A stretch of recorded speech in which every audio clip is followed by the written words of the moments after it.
Hello friends, I am Kirti and welcome back to my channel. आज की इस video में समास को पहचानने की ट्रिक सीखेंगे। आप क्वेश्चन देखते ही समास पहचान जाएंगे, क्योंकि पटवारी में और जितने भी एग्जाम्स होते हैं कॉम्पिटिटिव, सभी जगह जो है वो हिंदी से समास जरूर पूछा जाता है। ठीक है, एक वीडियो संधि वाला आएगा जिससे आप 1 मिनट में संधि भी पहचान जाएंगे कि कौन सी संधि है। ठीक है, और संधि के टाइप्स भी। तो अभी हम समास पढ़ेंगे। समास कितने होते हैं, अगर नंबर पूछे तो 6 होते हैं। अव्ययी भाव समास, तत्पुरुष समास, द्विगु समास, द्वंद्व समास, कर्मधारय समास और बहुब्रीहि समास। ठीक है, इन सभी को पहचानने की ट्रिक है, आप देखते ही पहचान जाएंगे। अव्ययी भाव समास, पहले नंबर का जो है अव्ययी भाव समास होता है। इसको पहचानने की ट्रिक क्या है, कैसे पहचानेंगे इसको? इसमें कोई ना कोई उपसर्ग, अव्यय मतलब होता है उपसर्ग, उपसर्ग मतलब जो आगे जुड़ा हो, कोई ना कोई शब्द के आगे उपसर्ग जुड़ा होगा, बस तुरंत पहचान जाना है। निर, यथा, प्रा, आ, प्रति, भर, इस टाइप के कोई भी शब्द आपको आगे दिख जाए उपसर्ग जुड़ा हुआ, तो वो समझ जाइए कि अव्ययी भाव समास है। कैसे? जैसे प्रा से प्रति से कौन सा बनेगा? प्रतिदिन, प्रतिदिन। ये कौन सा अव्यय भाव समास है? अव्यय भाव समास। ठीक है। यथा, यथा शक्ति। ठीक है। प्रलोभन, प्रा से बन गया। भर से भरपूर, भरपूर, भरमार, भरपेट, कुछ भी। ठीक है। और निर, निर्धन, निरर्थक। ठीक है। निर से यथा, प्रा आदि कोई भी उपसर्ग होगा, बस एक बार आप अच्छे से ध्यान से सुन लीजिए, आपका कोई भी क्वेश्चन गलत नहीं होगा समास से। और समास बहुत इंपॉर्टेंट है, आना ही आना है। ठीक है, तो इस तरह से आप पहचानेंगे अव्ययी भाव समास को। ठीक है, बढ़ते हैं नेक्स्ट। तत्पुरुष समास, दूसरे नंबर का समास होता है तत्पुरुष। ठीक है, तत्पुरुष समास में कैसे पहचानेंगे कौन सा समास है? तत्पुरुष समास में आप उसका विग्रह करके देखेंगे तो बीच में आपको का, की, के, शे, में, पर, के लिए, इस टाइप के शब्द निकलेंगे। जैसे नेत्रहीन, तो क्या बन रहा है? नेत्र से हीन, तो से निकल रहा है बीच में। इन दोनों के बीच में कोई ना कोई इनमें से शब्द छुपा होगा।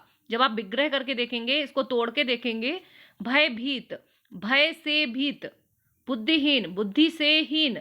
मातृभक्त, माता का भक्त। रंगमंच, का आ गया यहाँ पे, माता का भक्त में का आ गया। रंगमंच, ठीक है, रंग का मंच। और रंग महल। ठीक है, तो कोई भी ऐसा रहेगा जिसमें का, की, के, को आदि तोड़ने पर मिले, तो उसे पहचान जाइए कि वो है तत्पुरुष समास। ठीक है। राम भक्त, इसमें कौन आएगा? राम भक्त। देखो, राम भक्त, राम जी का भक्त है ना। शिव भक्त, कोई सा भी आए, अब भगवान देख के ये नहीं पहचान जाना है कि भक्त आ रहा है, तो इसमें उसको तोड़ के देखना है आपको, है ना। नेक्स्ट है कर्मधाराय समास। ठीक है, तीसरा है कर्मधाराय समास। कर्मधाराय जैसे ही आए नाम समझ जाइए, इसमें कोई ना कोई ऐसा होता है, अगर ऐसे पूछें, कोई पंक्तियां, कोई लाइनें दे दें और उनसे पूछें मनु, जनु, मानो, इस टाइप के शब्द आएंगे, तो समझ जाइए कि इसमें समास, क्योंकि एक आपको डायरेक्ट शब्द लिख के भी दे सकते हैं और एक ऐसे भी पूछ सकते हैं कि कोई कविता की लाइन लिख देंगे, कोई 2 लाइनें लिख देंगे, उसमें कौन सा समास है आपको पहचानना होगा, है ना।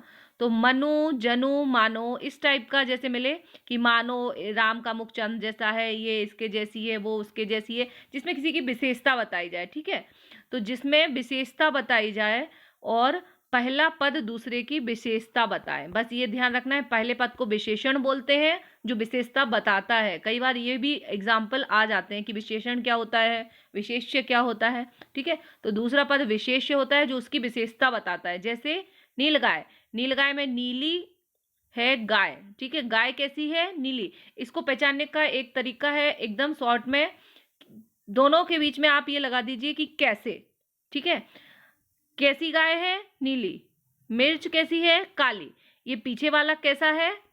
ये आगे वाले में उसकी विशेषता बताई जा रही है, ये इसकी विशेषता बताई जा रही है। ठीक है, मुख कैसा है? चंद्र जैसा, चंद्रमुख। नयन कैसे हैं? मृग जैसे। नील कमल, ये भी होगा नील कमल। कमल कैसा है? नीला। ठीक है, तो पहला पद जो है विशेषता बताता है किसी चीज का, दूसरे वाली चीज का, ठीक है। तो ये हो जाता है कर्मधारय समास, है ना। और नेक्स्ट है द्वंद्व समास। ये क्वेश्चन बहुत इंपॉर्टेंट है, आप एक बार समझ लीजिए, आएंगे। द्वंद्व समास, द्वंद्व समास है, इसमें को पहचानने का तरीका है, दोनों के बीच में योजक यानी कि जोड़ने का शब्द जुड़ा हुआ होता है, ठीक है। ये एक तो शब्द, ये चिन्ह लगा रहेगा तो समझ जाइए कि द्वंद्व समास है। एक तो आप ऐसे समझ जाएंगे, आपको ये चिन्ह अगर दिख जाता है ऐसा, जैसे माता पिता, ठीक है, जो अपोजिट चीजें होती है ना, ऐसे माता और पिता, बीच में और शब्द छिपा रहता है, इसका मतलब होता है और, जोड़ रहा है दोनों को, और शब्द छिपा हो तो समझ जाओ कि द्वंद्व है। द्वंद्व मतलब कर दो और, द्वंद्व माता पिता में नहीं हो रहा है, होता है लेकिन माता और द्वंद्व से ऐसे याद रखना होता है कि योजक जुड़ा हुआ है, ठीक है, माता और पिता। लेन और देन, कोई दो अपोजिट चीजें जो बताई जा रही हैं, विलोम शब्द जिसमें बताए जा रहे हैं, छिपे हुए हैं और छिपा हुआ है, तो वो समझ जाइए द्वंद्व समास है। बस एक सेकंड में आपको विग्रह करने पर और दोनों के बीच में मिलेगा, ठीक है। और एग्जाम्पल कौन सा हो सकता है, कमेंट बॉक्स में कमेंट करके बताइए। और नेक्स्ट है, इसका एक और एग्जाम्पल हो सकता है दिन रात, माता पिता, अच्छा बुरा, भला बुरा, ठीक है, और पाप पुण्य, कुछ भी आ जाएगा, ठीक है। आप कुछ भी आ जाए आप इससे कर देंगे, आपको रटना नहीं पड़ेंगे कि समास कौन से समास के एग्जाम्पल कौन से हैं, किसमें क्या आएगा, ठीक है। अब है द्विगु समास। द्विगु, द्वंद्व हो रहा है अपोजिट चीजों में, द्विगु मतलब समझ जाओ, उसको वर्ड से आप दिमाग में फिट कर लो। द्विगु मतलब है संख्या, कोई संख्या दिख जाए, ठीक है, तो वहां पे द्विगु समास आ जाएगा। अब द्विगु और बहुब्रीहि में थोड़ा सा अंतर है, क्योंकि संख्या आपको ऐसे भी दिख सकती है, अभी बताएंगे जब हम बहुब्रीहि पढ़ेंगे, देखेंगे। पहले आप द्विगु समझिए, संख्या आपने देखी और आप समझ जाइए कि ये कोई द्विगु नंबर है। जैसे नवग्रह, 9 नंबर आ रहा है, अष्टभुजा, पंचवटी, त्रिभुज, पंचानन, चतुर्भुज, ठीक है, चारुशिला, चारुचंद्र और पंचमुखी, ठीक है। और कुछ भी ऐसा आ जाए जिसमें नंबर आगे दिखे तो समझ जाओ द्विगु है। नंबर मतलब द्विगु, बार बार कर लो, नंबर मतलब द्विगु, द्वंद्व मतलब और बीच में जुड़ा है, अपोजिट माता पिता दिन रात, ठीक है, योजक चिन्ह जुड़ा है द्वंद्व में, द्विगु में नंबर दिखाई दे रहा है, अव्ययी भाव में कोई उपसर्ग लगा है, ठीक है, और तत्पुरुष में से या को आ रहा है बीच में, ठीक है। नेक्स्ट है, लास्ट है बहुब्रीहि समास। बहुब्रीहि समास कैसे पहचानेंगे, जिसका कोई अन्य अर्थ निकले। देखो नंबर भी वो यहाँ पे हो सकता है, जैसे दशानन, ठीक है। अब ये द्विगु नहीं है, द्विगु से कैसे अलग है, वहां पे किसी का तीसरा अर्थ नहीं निकल रहा था, इसमें कोई तीसरा अर्थ निकलेगा, ये जरूर है। जैसे दशानन मतलब 10 है आनंद जिनके, अर्थात जिसके 10 सिर हैं, अर्थात रावण, तीसरा अर्थ निकल रहा है उसका। लंबोदर, लंबा है उदर जिनका, ठीक है, अर्थात गणेश जी। त्रिनेत्र, 3 है आंखें जिनकी, अर्थात महादेव, ठीक है। अब वो त्रिभुज जो है वो इसमें नहीं आता है, त्रिभुज द्विगुवाचक में आएगा, द्विगु समास में आएगा। क्यों आएगा, 3 भुजा, ठीक है।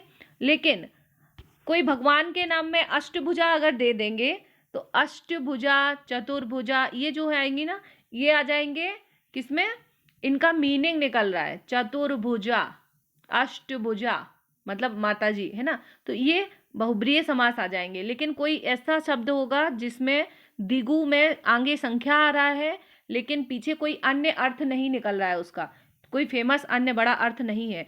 इसमें ज्यादातर भगवान के नाम आएंगे, इसमें छिपे रहते हैं, आप ऐसे देख सकते हैं।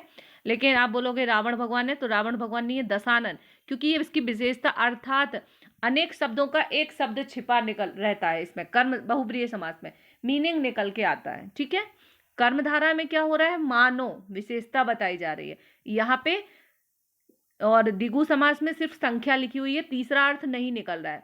और बहुब्रीहि समास में संख्या भी सिर्फ दशानन ही संख्या है, बाकी और ऐसे जैसे त्रिनेत्र, इसमें भी संख्या दिख रही है, आप बोलोगे द्विगु है, तो एकदम से नहीं पहचान जाना है, उसका मीनिंग निकालना है कि कोई मीनिंग निकल रहा है क्या। त्रिनेत्र किन को बोलते हैं, त्रिनेत्र किन के होते हैं, महादेव के। लंबोदर मतलब गणेश जी, ठीक है। इस तरीके, पीतांबर, पीला है अंबर जिनका, अर्थात विष्णु जी, ठीक है, इस तरीके से भी आते हैं। तो कुछ एग्जाम्पल ऐसे मिलते हैं जो कंफ्यूजन होते हैं, लेकिन बहुब्रीहि में आपको कोई ना कोई भगवान का नाम छिपा रहेगा, ऐसे आप पहचान जाएंगे और अनेक शब्द का एक शब्द निकलेगा। ठीक है, तो ये हो गए आपके चारों समास। अब व्यय भाव में आपको क्या करना है, कोई उपसर्ग ढूंढना है। प्रा, आ, निर्धक। तत्पुरुष समास में आपको का, की के बीच में छुपा होगा, जैसे कि बुद्धि से हीन, माता का भक्त, रंगमंच, राजा का भक्त। ठीक है, और कर्मधाराएं में किसी की संज्ञा दी जाती है, मानो, जानो, जनु, मानो। ठीक है, किसी की विशेषता बताई जाती है, कर्मधाराएं हो गया। ठीक है, और द्वंद्व में द्वंद्व होता है, अपोजिट चीजें होती है, मतलब माता पिता, लेन देन, दिन रात। ठीक है, और दिगु में संख्या बताई जाती है, सिर्फ संख्या बताई जा रही है। ठीक है, ये सिर्फ चतुर्भुज लिखा है, लेकिन अगर चतुर्भुजाधारी ऐसा आ जाए, है ना, तो आ जाएगा बहुब्रीहि समास। ठीक है, दशानन, लंबोदर, त्रिनेत्र, ये हैं जिनके अर्थ लास्ट में तीसरा अन्य अर्थ निकल रहा है, वो है बहुब्रीहि समास। ठीक है, तो इस तरह से हम समास पहचानेंगे। और इस वीडियो को लाइक एंड शेयर कर दीजिए अच्छा लगा है तो। और आप किस टॉपिक पे वीडियो चाहते हैं, किसी भी सब्जेक्ट का हो, पटवारी की तैयारी कर रहे हैं तो आप कमेंट बॉक्स में कमेंट कर सकते हैं। यदि आपको कहीं प्रॉब्लम आ रही है, कोई टॉपिक समझ में नहीं आ रहा है, तो मैं कोशिश करूंगी उस पर वीडियो लाने की। मिलते हैं नेक्स्ट वीडियो के साथ। Take care.